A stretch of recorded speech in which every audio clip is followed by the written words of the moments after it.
మీరు మీరు ఇప్పటివరకు రైటర్గా చేసిన సినిమాలలో ఈ సినిమా నేను డైరెక్ట్ చేస్తుంటే ఇంకా బాగా వచ్చేది అన్న సినిమా ఏదైనా ఉందా? అంటే అసలు అంటే అలా ఎక్కువ కంపేర్ చేసుకోలేదు సార్ అసలు.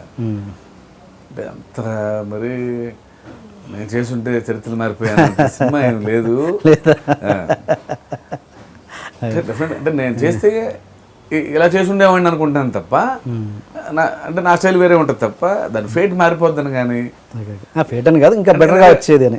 బెటర్ అంటే అది అదే అదే అది నా పర్సనల్ స్కేలే. డెఫినెట్గా నా డైరెక్టర్ నేను చెప్పిన దాన్ని ఇంకా బాగా తీసారనే ఫీలింగ్లో ఉండొచ్చు. I don't go in to that. కానీ బట్ నా కథ నేను బాగా ఎగ్జిక్యూట్ చేసుకోగలను కాన్ఫిడెన్స్ అయితే ఉంది. అండ్ ఇంకోటి సార్, మీరు బిగినింగ్ ఇండస్ట్రీకి వచ్చినప్పుడు టార్గెట్ అంటే ఏమనుకొని వచ్చారా? డైరెక్టర్ అవుదామని వచ్చారా, లేకపోతే అలాంటి డైరెక్టరా మీరు, లేకపోతే ఒక రైటర్లోంచి వచ్చిన బాధల్లోంచి వచ్చిన ఒక ఫ్రస్ట్రేషన్లోంచి వచ్చిన డైరెక్టరా మీరు? రైటర్కి సరైన న్యాయం జరగట్లేదు. అసలు ఫస్ట్ అసలు రైటర్ అవుదామని వచ్చాను సార్.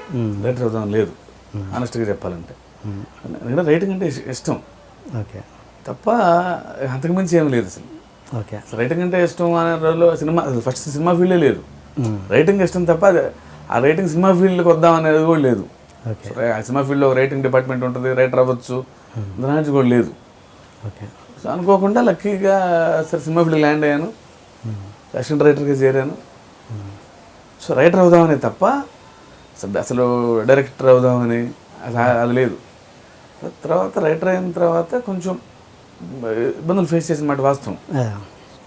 అదొక ఫ్యాక్టరీ డైరెక్టర్ అవటానికి తప్ప కేవలం దానికోసమే డైరెక్టర్ అనటం కూడా తప్పే. ఎక్కడో డైరెక్టర్ ఒక కాన్ఫిడెన్స్ వచ్చిన తర్వాత డైరెక్టర్ అవుదామని వచ్చింది. సో ఒక ప్రాపర్ కథ రాసుకున్న తర్వాత ఎగ్జిక్యూషన్ అన్ని క్రాఫ్ట్స్ నేర్చుకున్నాను, ఈజీయే. ఓకే, సో డైరెక్షన్ చేయొచ్చు నేను అనే కాన్ఫిడెన్స్ వచ్చింది. దాన్ని పుష్ చేసింది ఏంటంటే రైటర్గా కొంచెం న్యాయం జరగట్లేదనే తప్ప ఎక్స్క్లూజివ్గా దానికోసం అయితే అది నెగిటివ్ ఎనర్జీ. ఎగ్జాక్ట్లీ. అంటే ఆ నెగిటివ్ ఫోర్స్ డైరెక్టర్ నావలా అవుదామని ఉంది డైరెక్టర్గా. త్వరగా కొంచెం లేట్ అయ్యేదేమో అన్ని సక్రమంగా జరుగుంటే.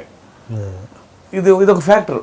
ఇనఫ్ ఇంకా ఇటుగా అవుదామని ఉంది, ఇక్కడ పెద్ద న్యాయం జరగట్లా, అది కొంచెం ఆ ఫ్యాక్టర్ యాడ్ అయింది తప్పండి. ఎక్స్క్లూజివ్గా రైటర్గా దానికి కారణంగా అది అనటం తప్పు కూడా. పోసాని గారి దగ్గర చేశారు కదా ఆయన, ఇప్పుడు అంటే మీరు రిలేటివ్ కూడా ఆయన, అండ్ మీరు 3 సినిమాలు చేశారు కదా, ఆయన డిమాండ్ ఉన్న ఆర్టిస్ట్ కూడా. మరి 3 సినిమాలు ఎక్కడ కూడా ఆయన పెట్టుకోలేదు, ఏంటి కారణం ఏదైనా ఉందండి? పెట్టుకునే స్థాయి ఆయన పెద్ద already well established writer, busiest actor. ఇప్పుడు